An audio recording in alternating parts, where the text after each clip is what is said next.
أعوذ بالله من الشيطان الرجيم. بسم الله الرحمن الرحيم. والطور وكتاب مسطور في رق منشور والبيت المعمور والسقف المرفوع والبحر المسجور إن عذاب ربك لواقع ما له من دافع يوم تمور السماء مورا وتسير الجبال سيرا فويل يومئذ للمكذبين الذين هم في خوض يلعبون يوم يدعون إلى نار جهنم دعا هذه النار التي كنتم بها تكذبون أفسحر هذا أم أنتم لا تبصرون اصلوها فاصبروا أو لا تصبروا سواء عليكم إنما تجزون ما كنتم تعملون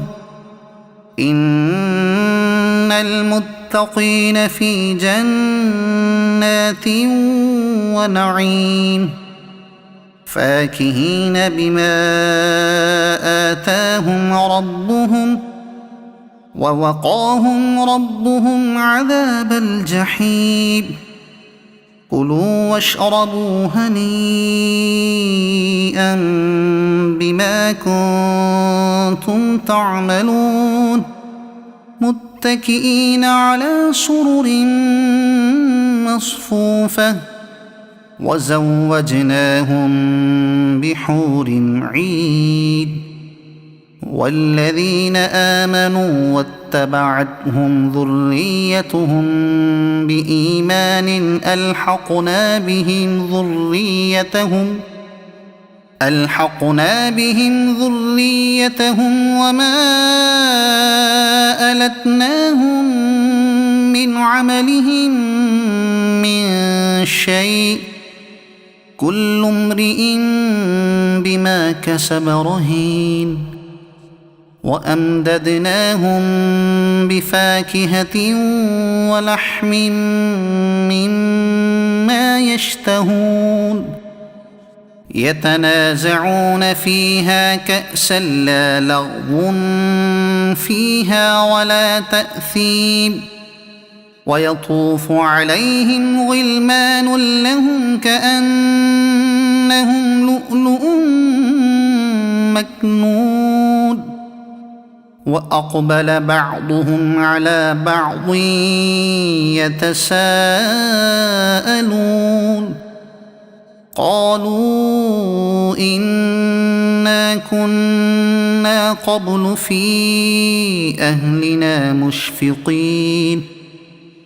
فمن الله علينا ووقانا عذاب السموم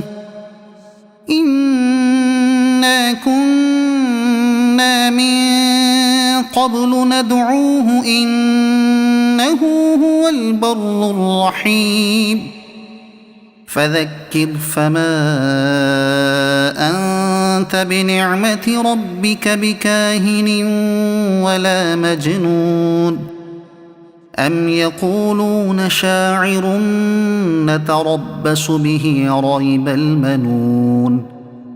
قل تربصوا فإني معكم من المتربصين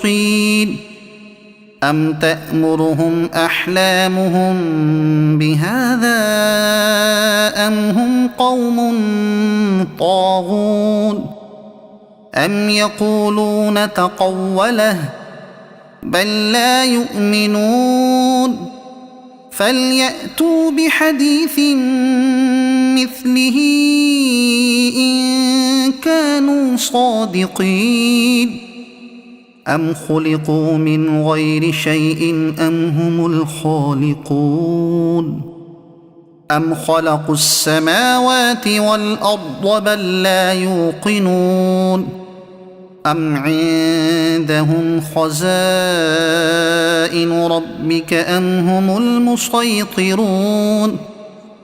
أم لهم سلم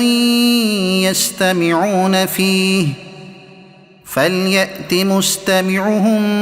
بسلطان مبين أم له البنات ولكم البنون أم تسألهم أجرا فهم